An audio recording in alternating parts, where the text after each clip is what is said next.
You don't need a radio to fly into an uncontrolled airport. That's completely legal. But here's what actually happens in the real world. Most pilots are using radios. They're making calls. They're building a mental picture of where everyone is. And then there's one, maybe two aircraft in the pattern that aren't saying anything. No calls, no position reports. They just show up where nobody expects them. And now everyone else is working with an incomplete picture. After training pilots since 1993, I can tell you that's where the close calls come from. Because a powered parachute doesn't fly the same pattern as an airplane. Different speeds, different altitudes, often different directions. So if you're not on the radio, you're not just guessing, you're making everyone else guess too.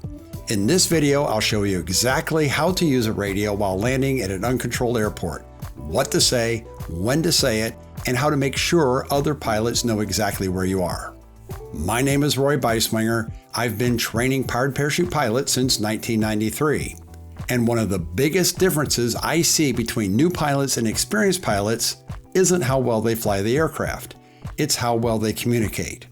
Because in an uncontrolled airport, nobody is separating traffic for you.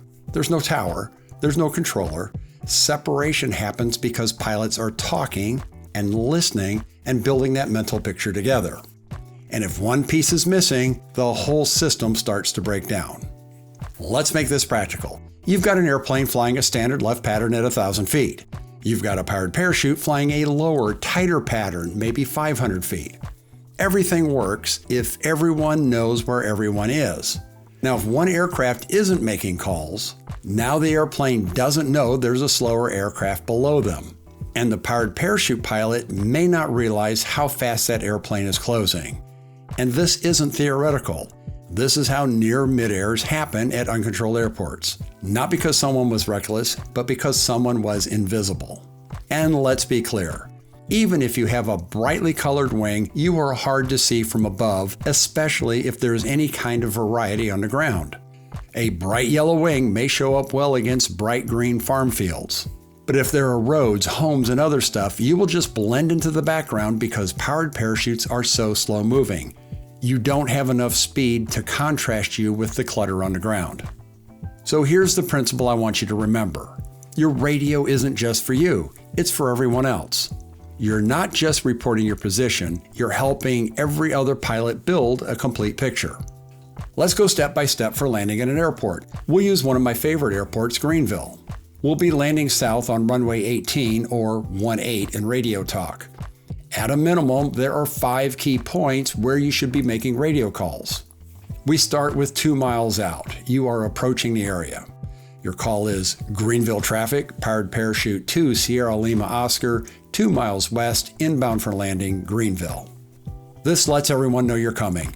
2 miles out equals about 4 minutes. That's enough time to evacuate the women and children. Next, there is entering the pattern. Greenville traffic, powered parachute 2 Sierra Lima Oscar, entering left downwind 18 Greenville. Now you're part of the system. Then there is the downwind leg of the pattern. Greenville traffic, powered parachute 2 Sierra Lima Oscar, left downwind, runway 18 Greenville. This confirms your position. Next is base. Greenville traffic, powered parachute 2 Sierra Lima Oscar, turning base, runway 18 Greenville. Finally, there is final. Greenville traffic, powered parachute 2 Sierra Lima Oscar, final, runway 18, full stop, Greenville. You don't need to overcomplicate this. Clear, consistent, predictable. That's what other pilots are expecting. Now let's talk specifically about powered parachutes, because this is where things get different. You're slower, you're often flying lower, and sometimes you're flying a different traffic pattern than fixed-wing aircraft. That means 3 things. 1, be clear that you are a powered parachute. It is an airplane world, and it is important that other aircraft know that you are something different. They will look out for you and expect different speeds and altitudes, and that you aren't going to be flying the same pattern that they're flying. There is no need to identify make and model the way airplane pilots do. They can't tell the difference between powered parachutes. If you want to identify the color of your parachute, that might be handy if there's more than one powered parachute in the sky. 2, be extra clear about your position. Don't assume anyone sees you. Say where you are. Say what you're doing. And 3, don't be afraid to adjust. If the pattern is busy with airplanes, it may make sense to stay out of the way, or coordinate your entry so that you're not creating a conflict. And that coordination starts with the radio. Here's a few quick mistakes to avoid.